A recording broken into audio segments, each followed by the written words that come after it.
What's up, guys? Johnny Higdon with River's Edge Mortgage. Just checking in, and today one of the things I wanted to talk about was the cash. When it comes to buying a house, the cash. So we're talking about down payment, we're talking about earnest money, we're talking about any deposits into any bank accounts, we're talking about how much money we need down. We're going to discuss all these things today. So the first thing I'm going to talk about is down payment. So obviously there's loan programs that are 100% financing. There's some that, conventional, as little as 3% down, several options. VA is 100% financing, USDA is 100% financing, FHA is 3.5% down, but we do have a Chinoa program and other grant programs to allow us to do 100% financing. So those are nice. And some of those will go above 100% to help cover some of the closing costs. But most loans, if it says 100%, you still have to pay your closing cost, and then you also have to pay your prepaids, which means taxes and insurance. So we're going to cover roughly about 15 months of homeowners insurance, and then we also have to cover taxes. We're going to collect anywhere from 2 to 8 months, depending on when we close and what time all that the fun escrow stuff happens. So always be prepared for that, and that's why sometimes we'll ask sellers to cover closing costs. But with those, in today's market, it just depends, because it's tough asking for closing costs. You can get them. I mean, the market's starting to chill down a little bit, but one thing is always be prepared. When we're going to buy a house, I can't tell you how many times I see it. Someone's, I want to buy a house, and they've got $200 in their bank account. I'm going, okay, great. Well, where's the money? Like, you don't even have a reserve set up yet. So one thing I would say when it comes to money, save money. If you're going to buy a house, I would prepare to have roughly about 3% when it comes to paying for prepaids, closing costs, everything like that. Be prepared for that number. But the reason I say that is not only do you want to be prepared for that number, but you got to have money in reserve, rainy day fund or whatever you want to call it. Make sure to save up. So if you're looking to buy your first home, save up some money, and I know sometimes we got to buckle down when we do that, but that's part of owning a home. So down payment money, and then everything has to be verifiable. So when it's like, hey, I've got how much money for down payment? Well, I've got 10 grand in mattress money. We have to be able to verify that, and it's got to season in your account for 30 to 60 days, depending on what type of loan program. Also, any large deposits, anything that's going to be over 1% of the loan amount. So if it's a $200,000 loan amount, any large deposits over $2,000, the underwriter is going to ask to verify those. We're going to have to source them. And if it's just cash or random money, guess what? We can't use that money. So at least we can't verify it. Not to say you can't use it at the end, but we have to have verifiable money. So there's a lot of times in this process where we let hey, no large deposits, no large deposits, no large deposits. Okay.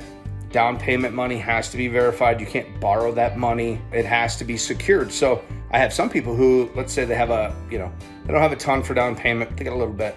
And, let's say they've got an auto loan or a car that maybe has quite a bit of equity. You can refinance that auto loan and use that money because it's a debt secured against something. Okay. So secure debt. So, say you get 5-10 grand, you can get extra on your auto loan.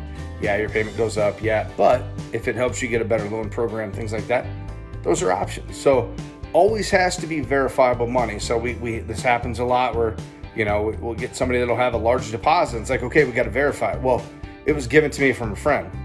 Well, fortunately that doesn't work. We have to verify the assets. So always remember that, no large deposits. And if you're getting money, if something's going into your account, call us first and we can help you figure out how we need to do it.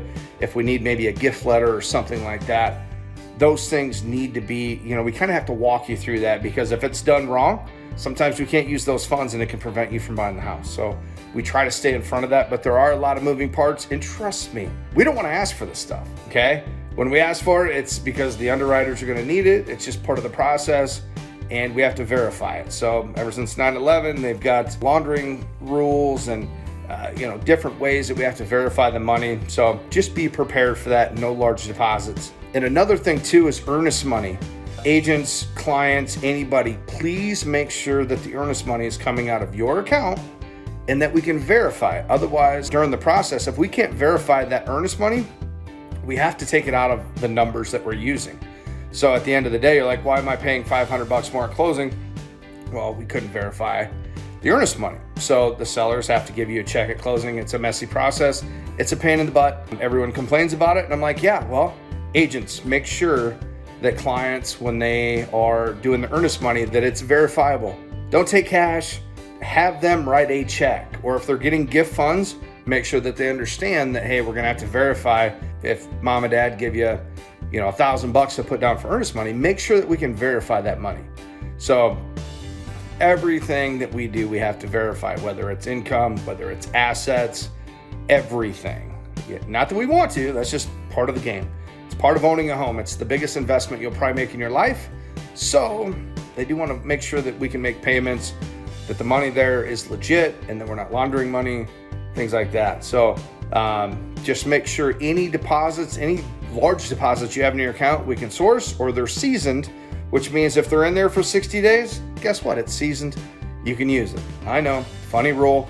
It's weird, but that's how they do it. So always remember that. Any kind of money that you use towards a real estate transaction or with a mortgage, we have to verify the funds. So earnest money, that's a big one that comes up. Large deposits, don't do it unless we can source it. If you're going to sell something, say you got a camper and you want to sell the camper, get a bill of sale, certified check. Make sure we can verify that money to use those assets. So just a reminder, but anything like that comes up, give us a holler. That's what we're here for. So again, no large deposits, and make sure we can verify that money. Peace.